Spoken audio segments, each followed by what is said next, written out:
प्रिय विद्यार्थियों नमस्कार। पहल हिंदी की शिक्षण व्यवस्था में आप सबका हार्दिक अभिनंदन, स्वागत। आप सबको हिंदी व्याकरण का जो शिक्षण कराया जा रहा है भली प्रकार के समझ में आ रहा होगा।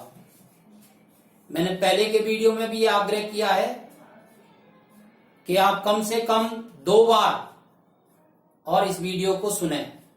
सुनने से आपको निश्चित रूप से याद होगा।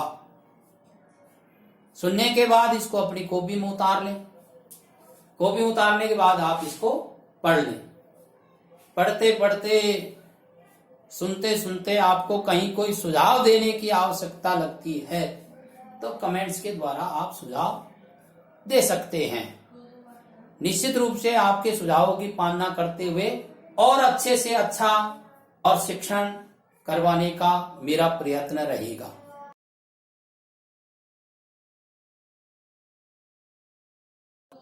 हम अध्ययन कर रहे थे हिंदी व्याकरण में वर्ण विचार का। वर्ण किसे कहते हैं, कितने भेद होते हैं,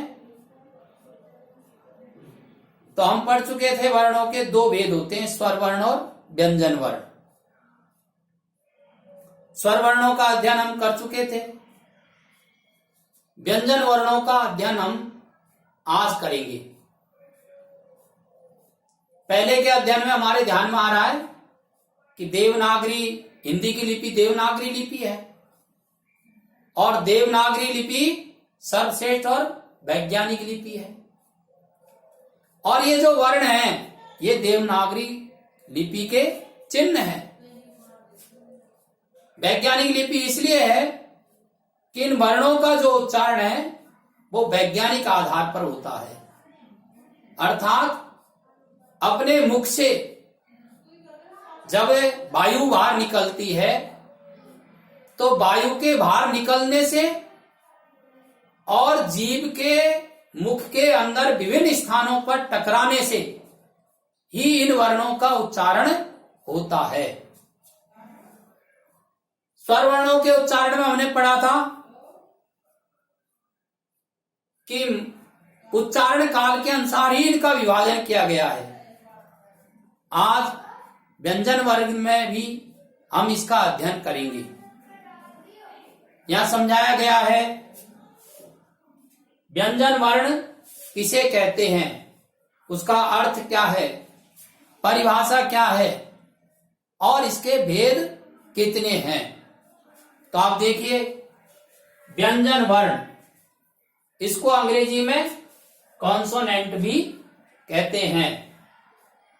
अर्थ एवं परिभाषा। व्यंजन शब्द का अर्थ होता है सहायता से बोले जाने वाले वर्ण, अर्थात जिन वर्णों का उच्चारण स्वरों की सहायता से होता है व्यंजन वर्ण कहलाते हैं। व्यंजन वर्ण किसे कहते हैं?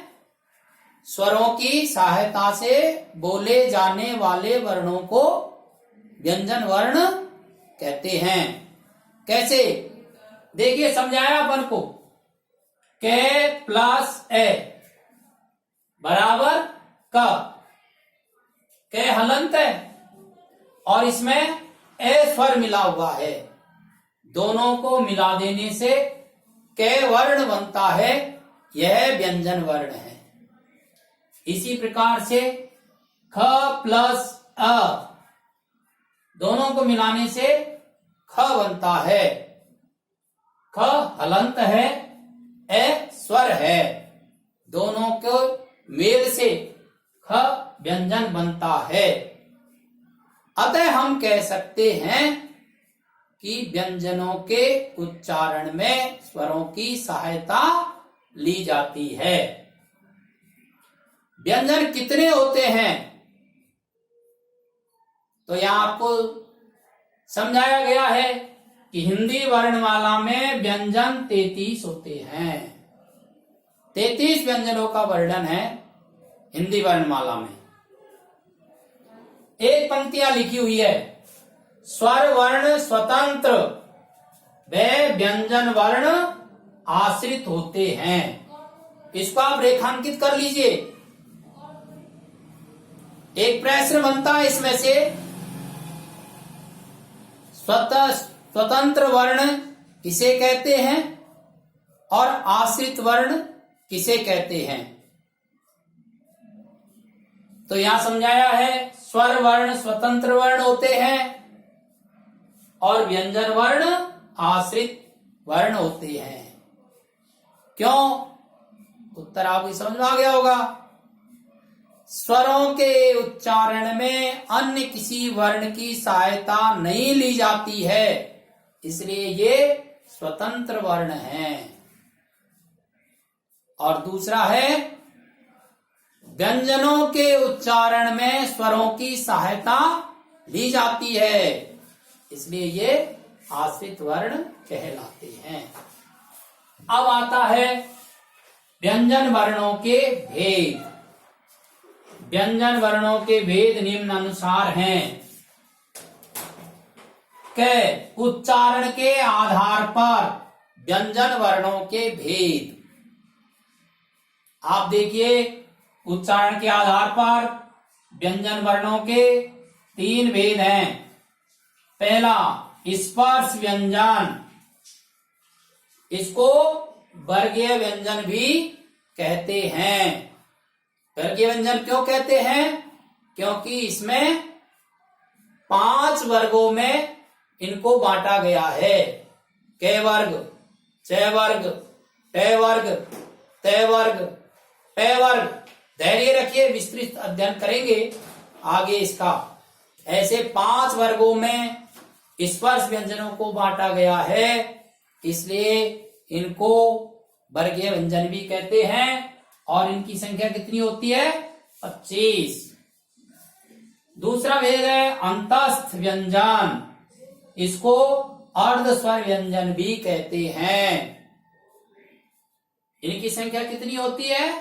4। और तीसरा भेद है ऊष्म व्यंजन, इनको घर्षण व्यंजन भी कहते हैं। इनकी संख्या होती है 4। ऐसे स्पर्श व्यंजन 25, अंतस्थ व्यंजन 4, ऊष्म व्यंजन 4 और हिंदी वर्णमाला में कुल व्यंजन वर्ण कितने होते हैं? 33। व्यंजन वर्णों के भेद का दूसरा आधार, प्राण को वायु भी कहते हैं, तो प्राण या प्रयत्न के आधार पर, प्राण या प्रयत्न के आधार पर इनके 2 भेद किए गए हैं। पहला भेद है अल्प प्राण व्यंजन। ये कौन कौन से होते हैं? तो यह समझाया जा रहा है कि प्रत्येक वर्ग के पहले, तीसरे, 5वें वर्ण को अल्प प्राण व्यंजन कहते हैं। और दूसरा भेद है महाप्राण व्यंजन। तो ये कौन कौन से होते हैं? प्रत्येक वर्ग के दूसरे, चौथे वर्ण को महाप्राण व्यंजन कहते हैं। तीसरा भेद है नाद या घोष के आधार पर। व्यंजनों का तीसरा जो भेद है वो नाद या घोष के आधार पर है, और इसके आधार पर भी इसके 2 भेद बताए गए हैं। पहला भेद है घोष व्यंजन, इसको सघोष व्यंजन के नाम से भी बोल सकते हैं। ये कौन कौन से होते हैं? तो प्रत्येक वर्ग के तीसरे, चौथे, 5वें जो वर्ण हैं वे घोष व्यंजन कहलाते हैं। और दूसरा इसका जो भेद है वो है अघोष व्यंजन। ये कौन कौन से होते हैं? तो प्रत्येक वर्ग के पहले और दूसरे जो वर्ण हैं वे अघोष व्यंजन कहलाते हैं। अब ये जो हमने वर्णों के, व्यंजन वर्णों के 3 जो भेद पढ़े हैं, उच्चारण के आधार पर, प्राण के आधार पर और नाद के आधार पर, इन तीनों का विस्तृत अध्ययन हम एक एक करके आगे के शिक्षण कार्य में करेंगे। आप पढ़ते रहिए, समझते रहिए और चैनल को आप सब्सक्राइब तो कर ही देंगे। धन्यवाद।